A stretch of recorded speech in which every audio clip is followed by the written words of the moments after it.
On your Friday episode of Locked On Raptors, we conclude our season in review by taking a look at the work of the front office. Masai Ujiri and Bobby Webster bet big on internal growth, and it did not work out, but we'll look back beyond just the last calendar year at the state of the Raptors front office, and we'll do that with Vivek Jacob of Raptors.com. Let's get to it. Thanks for hanging. You are Locked On Raptors, your daily Toronto Raptors podcast, part of the Locked On Podcast Network, your team every day. Hey, what's going on? And welcome to another episode of Locked On Raptors, part of the Locked On Podcast Network, your team every day. It is Friday, May the 5th, and I'm your host, Sean Woodley. I've been covering the Toronto Raptors now for 9 seasons on various platforms. You can find all of my work over on Twitter at WoodleySean. If you're still using Twitter, you can also go to Instagram, follow the show at Locked On Raptors, and most importantly, jump on into the Locked On Raptors Discord server so you can come hang out. We're talking all sorts of stuff. The level of unhinged going on in the fake trade sickos channel on the Discord, Big V knows he's in there.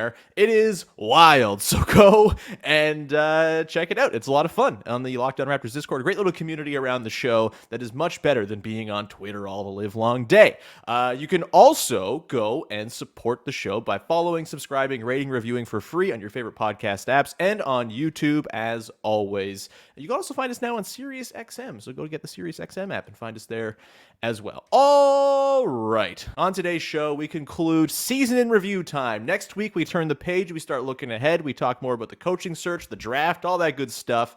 But now we sort of turn the final page in looking back on the 2022-23 season with a look at the front office and the work they did over the last year. But more so, as you should probably evaluate front offices, we're going to take a look back more so over like the last 4 years since the NBA championship won by the Raptors and this very front office to kind of evaluate how things have gone. And here to do it all is our pal, Vivek Jacob, Big V, Raptors.com, the karaoke prince of Toronto. If you follow him on Instagram, it is Big V. How are you, man?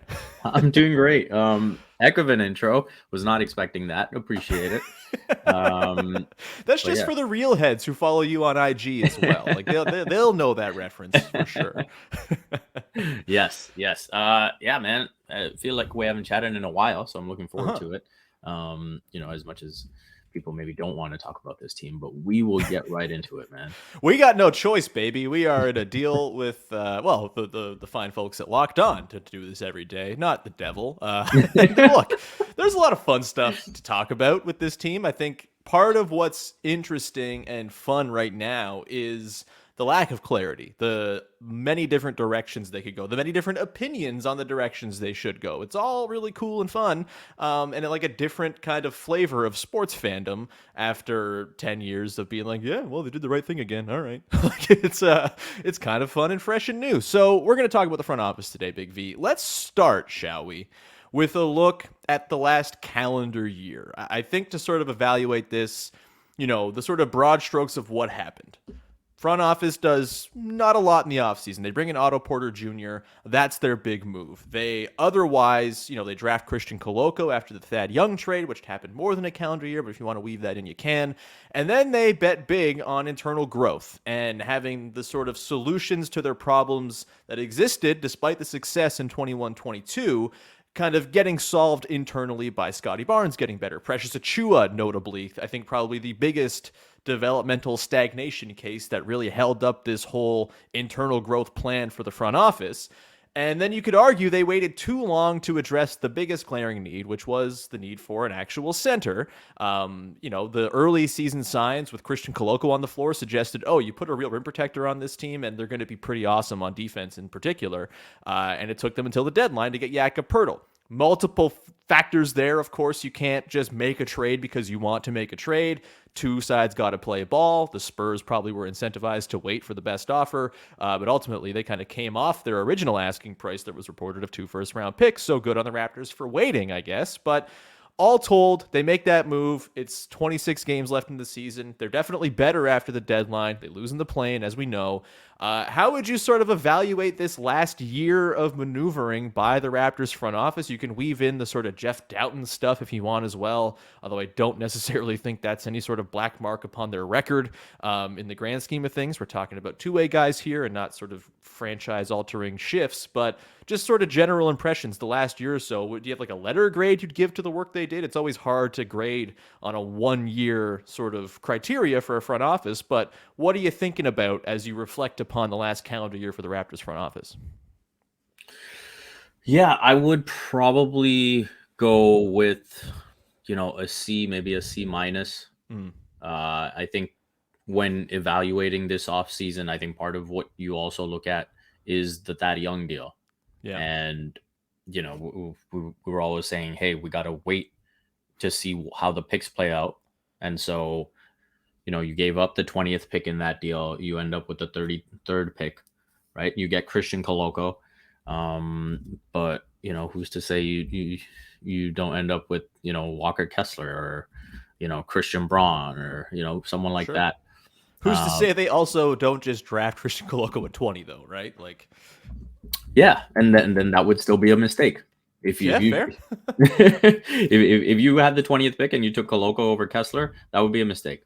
I guess, like, do we know that though? Like, Coloco's yes, he wasn't as impactful as Kessler was this year, but the careers are not made on rookie seasons. And no, but Kessler got a lot to offer. He's going to be phenomenal. Sure. Lots of guys look phenomenal as rookies, and then it doesn't always pan out. Like, I feel like we don't know yet the sort of, like, do I think the Raptors are going to come out as, like, clear winners in that trade? Probably not, but does it come out as, like, a 60-40 wash in all likelihood? I kind of think so. Like, I think Coloco so we has agree a to shot. disagree. That's fine. Fair enough. My take. I'm giving my take. So, so I think when you look at that deal, that was, neither here, neither there in terms of getting Thad Young. And really, what did that really do for the team? And Drop Joel Embiid's ass in the playoffs, I can tell you that. Yeah. And so I think when you even take in the information that they've given, with regards to, hey, what's the big deal? 41 wins, 48 wins, if it's not, so then, okay, why did you pull the trigger on a deal like that? Right. Sure. And so I think I look at that deal and question it. Then, you look at the trade deadline. I think they've put more pressure on themselves. I don't think anyone's really debating that in terms of threading the needle this offseason.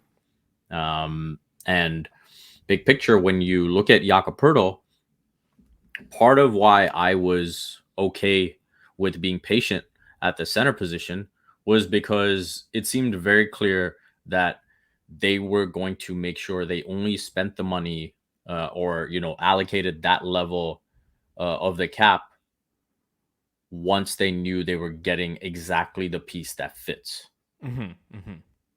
And so to have waited all this time post Mark and Serge to get Jakob Poeltl and sell that as the absolute perfect fit, I have a tough time buying that on a team that is so bereft of shooting. And so unless things are going to change going forward, I do look at that and question it as well. And so, there's positives in like Jeff Doughton. At the end of the day, like Jakob Poeltl is a good player. So that's why I'm not going to go and, give them an F or whatever on the whole. The team did get better, but I think for all the time that was set aside to figure out what exactly is the type of center that should be playing with a Scotty Barnes and a Pascal and whatnot, I don't think they nailed it.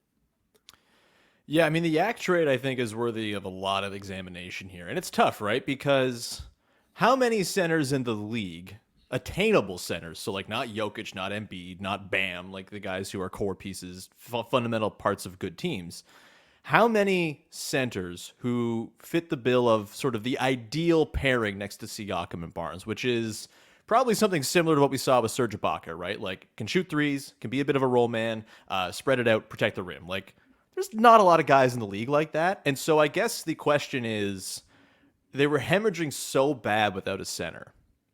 Was it worth getting a less than ideal fit just to solve that very clear, glaring issue? And I honestly don't know the full answer to that. And I don't think we're going to have a clear sort of evaluation of the Yak trade probably for like another year to see how it all kind of fits with a new coach. Do other guys sort of expand? Does the shooting become less of a concern with new guys brought in? Maybe Siakam takes a step from there or gets back to his previous form from a few years back. That I think is going to take some time to figure out. But I ultimately think like there is a world in which the Yak trade goes down as like maybe the worst thing the front office has done. I don't think it will because the cost is not like, first round. I don't care about the first round pick. The 2024 draft, by all accounts, seems like it sucks. And so I'm always going to be on the side of get good players with your draft picks, whether that's drafting good players or trading for good players. I don't really think there's all that much of a tangible difference. I want good players on the basketball team. Jakob Poeltl's a good player. The second round picks, those were getting tossed around like candy at the deadline. That's not really a thing I'm worried about. You got off the Kem Birch money, which actually I think is a kind of underrated part of this as well. They don't have that, what was it, $7-8 million on the books for next year. So that's good. But there's a world in which the fit issues are so complicated with the lack of shooting that the acquisition of your fifth best player results in you having to trade your best player in Pascal Siakam. And that seems like poor asset management to me. Like that could really blow up in their faces. I'm not saying it will, but there is an outcome here where it does. And that trade kind of almost looks like Colangelo-esque in its sort of urgency with which it was made and the sort of lack of long-term forethought that went into it. Again, I'm not as sort of anti the trade as I'm making it sound here in this sort of doomsday scenario, but it's undeniably a potential outcome here if they can't massage the fit, if they can't sort out the shooting issues. As much as I still think like the defense is probably going to go and be very, very good next season with Yak, and if they keep the same guys around, the offensive issues are going to be there. And it's also a thing like, can they get other guys around Jakob Poeltl to augment his lack of shooting and make it so you can survive with having him on the roster and have him not be your only option as he was in that play-in game? There's a lot that goes into this, but that Yak trade, it's the biggest thing they did this year. It's one of the bigger moves they've really ever made as far as just like boldness and assets going out. It could really come back and bite them in the ass if it doesn't go well here. Any sort of last lingering thoughts there before we move into sort of a bigger look back on the last few years for this front office? Yeah, I mean, you're absolutely right that could be the worst case scenario. I think the one thing we maybe have to balance out is, Pascal Siakam is the best player on the team, but post-trade, like in terms of impact, Poeltl was probably better than your fifth best player, right? True. Yeah. And so that moves him up the scale. In terms of Pascal, you could also be in a situation where it is the right time to move on. And so from that perspective, it might work out okay. And that doomsday scenario isn't quite what it is, right? And even with him if Pascal doesn't make an all-NBA team, right, and you get that 4 years 180, that I think becomes very appealing to those contending teams that are just looking for that one piece to take them over the top, right? If they have that one like number one guy, you're looking at Pascal and saying, hey, this is a guy who knows what it is to be the number two scorer on a championship team, has gotten even better since that 2019 season. And so I think there could be a situation where, it just ends up being the right time. Yeah. I mean, I don't know if there's ever a right time to just go trade your best player for assets. I would hope it's for like an actual sort of assemblage of players. Again, best player within the context of, yeah, we know he's not a 1A guy, Yeah, for sure. Yeah. Absolutely. We'll continue on here. We're going to take a look back at the years that led up to this one as well, and sort of dig into any sort of super damaging moves, things that maybe they've gotten right that they don't get credit for, all that stuff. We'll get to that in just a sec. Before we dive on in, however, must tell you about our friends over at eBay Motors. And look, just like with a championship team, it's all about making every player a perfect fit. It's the exact same thing when it comes to your vehicle. Every part needs to fit just right. So the next time you need parts and accessories, head to eBay Motors. With the eBay Guaranteed Fit, you can be sure every part you need fits right the first time around. Just add your ride to My Garage and look for the green check to know the part will fit, or your money back. Because just like in sports, confidence is the name of the game when you shop at eBay Motors. And with over 122 million parts to choose from, you'll be back in the game in no time. After all, it's easy to bring home a win when the right parts are guaranteed. Get the right parts, the right fit, and the right prices all on ebaymotors.com. Let's ride. eBay Guaranteed Fit only available to U.S. customers. Eligible items only. Exclusions apply. All right, we continue on here with your first listen of the day. Big V, Vivek Jacob along. Thank you, as always, to the everyday listeners of the show for popping in each and every day throughout the week. You're the best. If you are an everyday listener, let us know in the comments, just so we know. It's nice to see those little shout-outs. And put names and YouTube handles to the faces, not the faces, the people who listen. I don't know. Thanks for listening every day, okay? My brain is goo today. Jeez. Let's take a look back, shall we? The last 4 years since the title. I think there's this impression that the Raptors have allowed this sort of massive talent drain since 2019. And part of it's fair. I think they're lining up for potentially the cap space to go after Giannis Antetokounmpo. Certainly that didn't pay off. That left them kind of late in the market that year, and as a result, they lost Serge Ibaka and Marc Gasol. Turns out, Serge Ibaka and Marc Gasol didn't do a ton on the teams they ended up going to. I guess Gasol was on that title Lakers team as a bit contributor. Ibaka never reached the height he reached with the Raptors again. You lose those guys, it stinks. It would have been nice to have them there for the vibes in Tampa, but I also don't begrudge them for not wanting to be in Tampa, and I don't think the Raptors, on the whole, were all that much worse off with those guys leaving than they would have been. Then they were, like signing Aaron Baines, for example. Like, Baines was awful, but that season was going to be a nightmare train wreck anyway, I think. It was kind of headed towards that.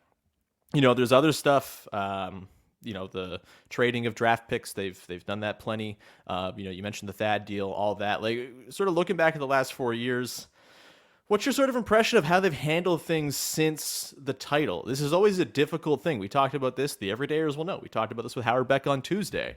The sort of difficulty of figuring out what to do after you scale the mountain and you're trying to figure out how to navigate the downturn of it and stay in the range and stay up high in that altitude. But it's really hard to do. Sometimes you just veer right off the side of the cliff back down to base camp. And that's kind of sort of what the Raptors have done a little bit here. Maybe not so extreme.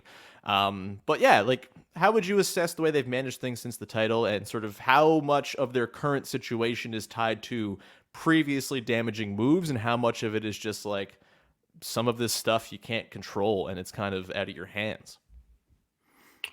Yeah, so in terms of the stuff you can't control, right off the top, Kawhi Leonard, Danny Green, like, yeah, everything you could control, you did, right? You literally won the championship, showed everything you needed to show on the court to convince Kawhi that this was the place to be. You had every type of offer on the table for him: 1-year deal, 5-year deal, whatever you want, and he elected to move on.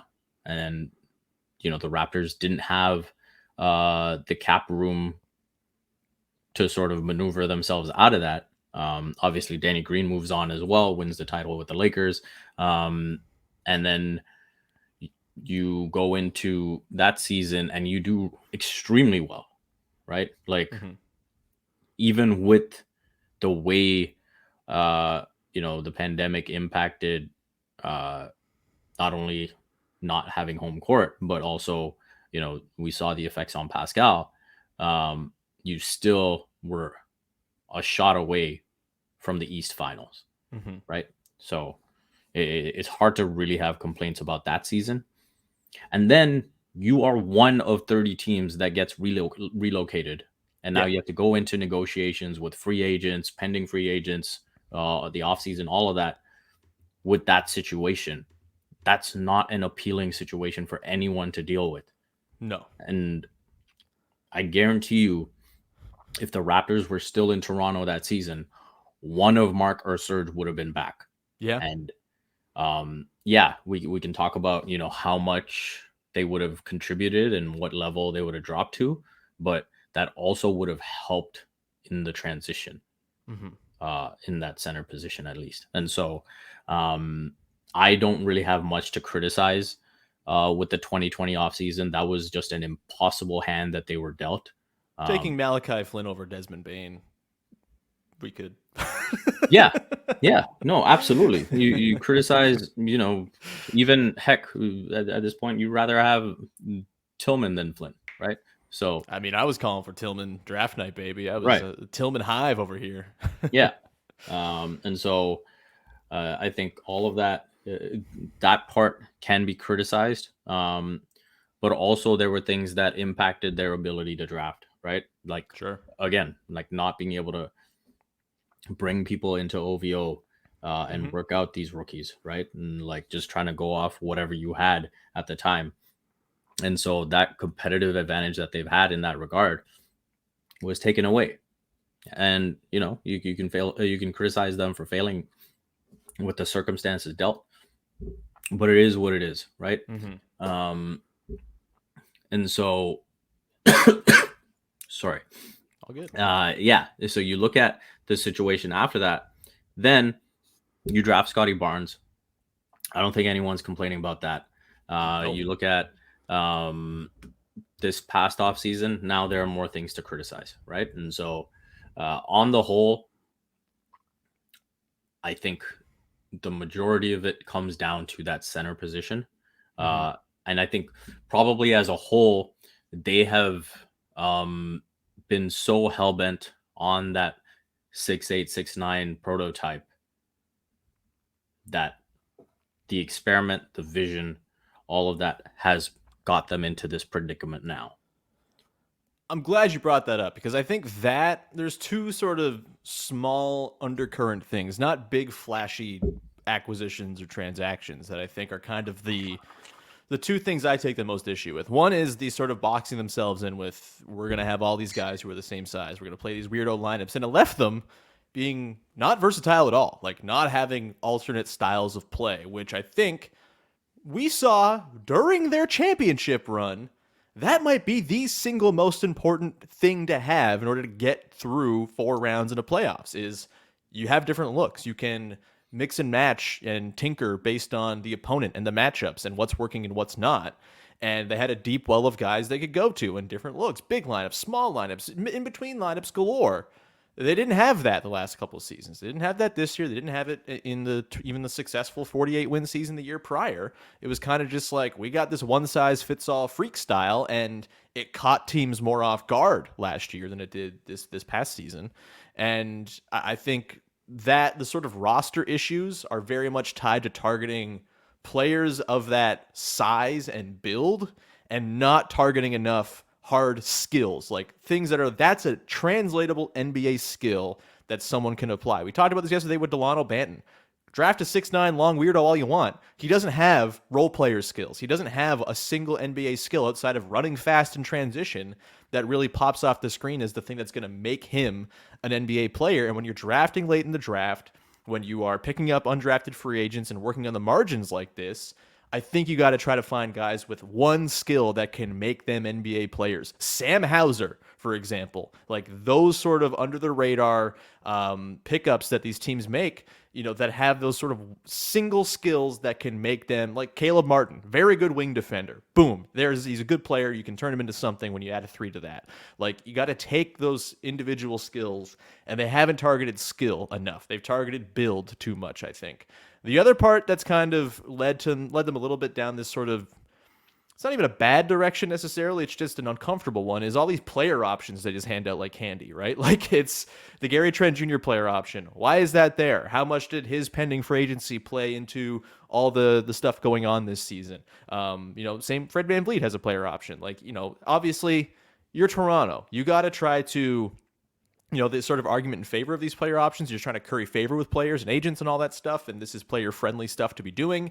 They have a long history of taking care of their own guys and all that, and maybe this is just a new form of that, creating flexibility to go earn more money down the line. But it certainly has sort of cut the runway on this team, and it seems like every year there's a new contract you got to sort out because it's a year earlier coming into play because of the player option situation. So those two things combined, I think, are the sort of biggest things to take issue with. There's not one move that necessarily stands out as, oh my God, what a disaster. This is all falling apart because of that. I think it's just sort of general philosophy stuff that can change. I have a lot of belief that they'll look back on the way things have gone the last couple of years and say, you know what? That hasn't worked. Let's pivot. They've been a franchise that's pivoted in the past. So I think they have the capacity to pull that off. Any last thoughts here before I want to get in the last segment into Scottie Barnes, because I feel like that is underplayed as like a thing they've nailed. But is there any other stuff that they haven't nailed that comes to mind? Any sort of other underlying issues, sort of what those things, one of those 1,000 cuts that it seems like the team has kind of been hurt by over the last little while instead of one big thing? I mean, if you want to look around the margins, you could criticize, letting go of Brissett at the wrong time. Can you though? He's like a 38% field goal shooter who doesn't shoot threes and plays like 11 minutes a game on a bad team that has no forwards. And what's Paul Watson doing right now? Nothing. That's the choice they made, right? Sure. And you could argue that you let go of Watanabe at the inopportune time as well. Like I said, around the margins. That's all. That's really left to criticize outside of what we have already. And beyond that, I don't really think there's much. I guess we can get into the use of the mid-level on Otto Porter Jr. and you look at maybe some of the other options. I know everyone says that Malik Monk was headed to the Kings anyway, no matter what, but I think what if you threw like the whole bag at him, right? Like he signed for well below the mid-level with Sac. And you look at another guy like Dante DiVincenzo. What if you gave him the whole bag? And again, that's another guy that would have been pretty serviceable to the Raptors, right? Definitely more so than Otto at this point. The counter to that is you look back to last offseason when they made the signing, and I think it was universally praised as, oh my God, this fit is unbelievable. Like, what a Raptors player. And yes, he has an injury history. I don't think you accounted for him playing 8 games. Like, I think you probably went and say, no, he probably played like 55, and that's where Otto Porter is now, and that's fine. I don't know how much you can blame the front office for him dislocating his toe and having it ruin his season. And even it goes back to like Aaron Baines. When Aaron Baines was signed, that deal was like pretty universally praised as well because he was coming off an awesome year with Phoenix. Great sort of close to the year for him. And everyone's like, oh, this is perfect. Like, it's not ideal. You lose your centers, but like as far as stopgap guys go, Aaron Baines is perfectly fine. And then it just didn't work out. And so I have a hard time getting too critical of mid-level stuff because I feel like it's always a 50-50 proposition. There's a reason players are available for the mid-level exception. It's because their other teams were like, yeah, we're good. Like, it's always kind of a flawed market. And so I think the process on those signings was perfectly sound. Yeah, Malik Monk would have been nice. I don't know if that was attainable or realistic. Sure would have been awesome to have him on the team. I'll give you that for damn sure. But I just think the mid-level game is so dubious and fraught with blow-up potential anyway that's not a thing that I look at as like a reason they're in their current predicament necessarily. But you're right, like lots of stuff on the margins just hasn't gone their way of late. We're going to come back on the other side. I want to talk about Scottie Barnes to close and just the idea that it's not as bad as it seems, I guess. We'll get to that in just one sec. Before we do that, however, Locked On Leafs, go check them out. The Leafs down 0-2, not so good. Feeling not great, but Mike and Dave over on Locked On Leafs do a great job of making it all make sense. So go check them out over on Locked On Leafs, wherever you get your podcasts each and every day. All right, Big V. Scottie Barnes. Do the Raptors get enough credit for nailing that pick? Because it kind of seems like they nailed that pick, and it's just sort of glossed over in with the front office. Like they're screwing up bad. They've lost their fastball. Like, less than 2 years on the calendar since that pick was made. Everyone and their mom was Jalen Suggs, give the baton from Kyle Lowry to Jalen Suggs. They don't take Jalen Suggs. Jalen Suggs has been actively bad in his first 2 seasons. He's had flashes here and there. Obviously, he still has a chance to be a good player. Always applies to a very young second-year player. But, like, seems pretty clear they did all right with the Scottie Barnes pick. Since the 21 draft, he is second among that draft class in win shares behind only Evan Mobley. Trey Murphy is third. I think if the Raptors had swung for Trey Murphy at 4, everyone would have melted down and lost their minds probably. Franz Wagner looks very good. I kind of think the upside on Scottie still remains much higher than Franz Wagner. Franz is going to be a very good player on good teams for a long time. Scottie could be a great player. I'm not looking at anyone in that draft class who I'm like, damn, I really wish the Raptors took them at 4. And that feels like kind of the most important decision they've made in the last 4 years, and they crushed it, it seems. Am I overstating how well they nailed that pick? Or is this something that maybe they should get a little bit more credit for as a very good thing that has set the direction of the franchise in a much better direction than it would have been had they drafted Jalen Suggs, with all of the sort of limitations that I think were pretty clear in his game and were widely remarked upon before the draft ever even happened. They did pretty good with this, no? Yeah, but I don't know that I've seen anything that suggests that the front office doesn't get credit for the pick. Like, I think when you look at the fact that pretty much, most of the fan base is like, hey, give the keys to Scotty, he's amazing, this and that. And last year there were a whole bunch of apologies saying, oh, okay, sorry for doubting Masai and Bobby. Like, we saw a lot of that, as Scotty got going. And so I don't know if they don't get credit. I think it's just like looking at the overall situation right now, like 4 years post championship, and saying we don't know the direction of this team. Yeah, I mean, the direction is a Scottie Barnes driven direction, I think. Like, that's sort of, I think it's got to be what it is, right? Like, if he doesn't develop into the guy they hope he can be, everything's kind of lost and screwed anyway. But yeah, I guess what I'm trying to say is it feels as though the nailing the Scottie Barnes pick, which I think they nailed it. Like, I think that's a fair thing to say. Yeah. That is maybe not given as much consideration as the missteps or the perceived missteps over the last few years. And when sort of taking the whole picture of the front office, like, it's really hard to do what they're trying to do, which is stay good and relevant after winning a championship, and all the stuff you have to do to get into that spot, the way you have to sell your future. The fact that they didn't have to sell their future to kind of win that title in a super, like, they don't, all their picks aren't owed by some team in the interest of winning the title or anything like that. Like, they obviously got super lucky with the Kawhi circumstance and all that, but like, it doesn't feel like it's as bad as it actually feels or is sort of thought about right now, right? Like, the whole state of the franchise.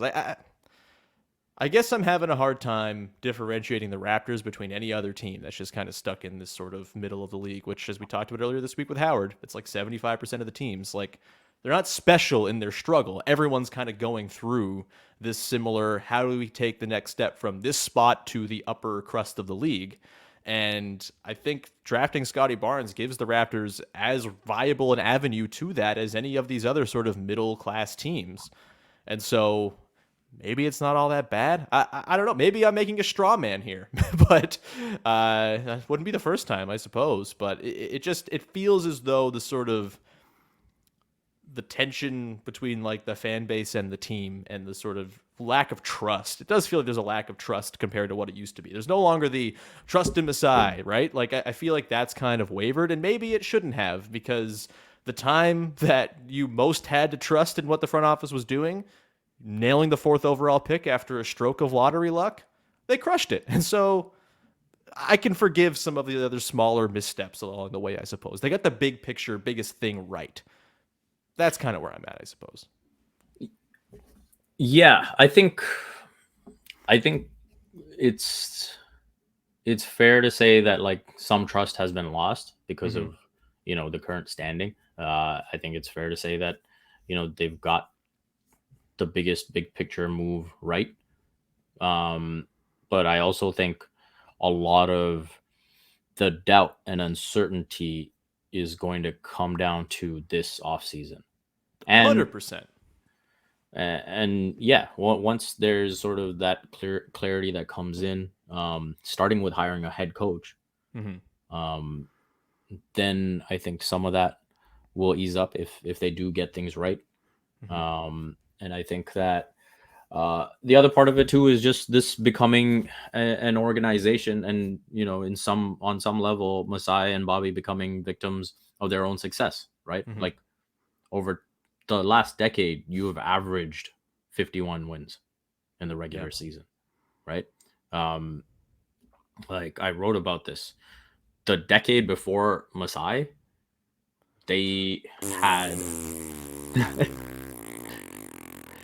they had 3 total playoff wins. Yeah. And over the past decade, this team's had 46 playoff wins and a championship. And so I think the expectations have just changed. It's, to a lot of people, it's no longer okay to just be, I think you literally have to be a home court advantage team for the fan base to be like, okay, the ship is right. Right. Which you can say is unfair, but also that's kind of like the standard. That's fandom, baby. Yeah. Yeah. Expectations are the underrated thing in all of fandom. They are the thing that drives our feelings more than anything else. And you're right. There is a standard they've set. Like, what's your level of optimism that they can pull themselves out of the sort of bind they're in right now? Obviously, you mentioned like the offseason, this is so important. They have to nail this. I think a reason there's a lack of certainty and trust and belief is the just sort of unknown, right? No one likes unknown. No one likes to have lingering things to resolve. I hate it when I have like a bill I have to pay that I haven't paid yet. It sucks. Like, this is a lot of different things, a lot of paperwork and admin hanging over their heads with a very short window to get it all right, and no, I think, clear, direct, correct answer of what to do either. So it's going to be very much on them to, it's not like it's a telegraphed thing where it's like, yes, you just trade Pascal and everything's fine. Like, no, that could be a disaster.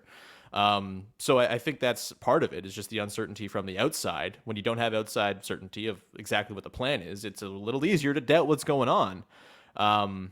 But like, are you still kind of on the board of they'll figure it out? Like, they have a pretty good track record here, or are there sort of trends in their decision making of late that leaves you feeling a little bit more unsure of whether they can pull themselves out of this bind? I'd probably, shade towards being a bit unsure.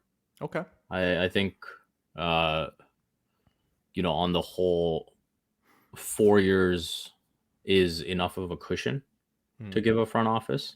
And so I think on the whole, I look at this team now and I say that there are decisions that they've kind of pushed towards the very last moment that they can make them, like the Yak trade, for example, and getting a center in, and then they didn't nail it.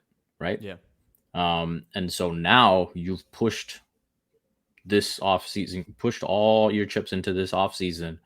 And so will you get it right? I would not be surprised at all if they view the coaching change as the major change this season and saying, hey, we believe in this roster and we believe a different coach would get different results. And so we're going to re-sign Fred and Yak and maybe Gary. And we're going to run it back and we're going to see what that looks like. And then we're going to make a decision next offseason. And so now that's another year where, in my opinion, I'm pretty confident in terms of what the ceiling of this group is with this limited shooting. And so to go through another season of just kind of feeling like I know what to expect, and then to get there a year later, and then potentially not like that, all of that is like in my, increased uncertainty over where this front office is at. Yeah, I mean, you kick the can down the road long enough, eventually the road's gonna go off the cliff. Some roads, I suppose. Not all roads lead to cliffs, but maybe they do. Yeah, I think I value their patience still. Like I have always thought that that's like the most slept on, underrated thing any front office and any sport can have is patience and an understanding that it's not all going to get fixed at once, which is why I was honestly a little surprised that they pulled the Yak trade when they did, just because it was so late in the game in that season. And I'm glad ultimately we got to watch some fun ball down the stretch. That's a big part of this that's too. part of why when the Yak trade happened, I thought for sure there would be more coming the following day. Yeah. I was like, okay, this if you're doing this now, like in my head, I was like, okay, there's more coming. There's no way like this is the only move. And then it ended up being the only move. Yeah. And look, I don't think it's like some awful decision to wait another year, but the difference between making all your sweeping decisions a year from now versus right now is you'll actually have guys under control.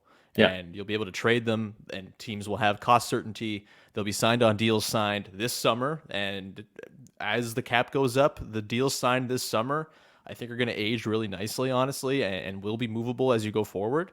Barring this whole local sports network thing not totally cratering league-related revenue, but I think they'll figure their way around that. They've got gambling money, they got new TV deals, all this stuff. Like that, the cap's going up, and so I think, if they get to this point, if they lock in other guys this offseason, and they're like, all right, we're gonna kick it down one more year, and then a year from now they're like, what if we kicked the can another year? Then I think like, okay, enough kicking. All right, like let's just figure this thing out. You've got all these guys signed. Let's go and make an actual sort of decision on this core. But right now, I think the best option probably is to just run it back and see what you got with guys under contract. And maybe the new coach is what changes this whole thing, and it revolutionizes the team. You get Christian Coloco a year further along. He's giving you real minutes off the bench. Maybe you flip Boucher for an effective bench guard or wing. You have your 13th overall pick. Maybe you get someone who can contribute-ish right away. You're not going to get someone who's going to be a positive player necessarily right away, but plenty of good players have been drafted 11, 12, 13, 14 in the draft of late. Jalen Williams, Devin Booker, Donovan Mitchell, going down the list. There's always good players in that range. It depends on the quality of the draft class, etc. But like they stand a good chance of getting a real contributor at 13. And then from there, I think you have enough stuff to, in theory, support a more effective team next year, a better environment to actually kind of know what you have, if that makes sense. And then you'll be able to make a more sort of informed decision a year from now. I know no one wants to hear it, like waiting a year to make all these calls, but they've kind of put themselves in a spot where what else are they supposed to do? Yes, there are sign and trades out there, but it's hard to find sign and trades. Yeah, like two wrongs don't make a right. Yeah. So it's like you can't lose them for nothing. Exactly. So yeah. I think the easiest way to sum up how I feel is in terms of showing like my confidence level in the front office and the uncertainty is like, if this were another front office with the list of moves that they've made in the last like 3-4 years, I would be far more nervous. Sure. So the fact that I'm only shading towards like a bit of uncertainty, I think is a credit to the front office, because I think if you were to just list out all the moves and say, hey, put the Charlotte front office or whoever you want in there, right?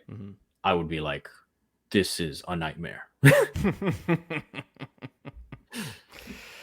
Yeah, I mean, I don't know if I'd quite go that far, just because I don't actually think the situation's as bad as it's sort of painted to be, just in general. But yeah, it hasn't been their best work of late, and it'd be nice if they could kind of get back to their old wisdom of winning every single trade hilariously and laughing and pointing at the teams they fleece. What a sweet time that was, man.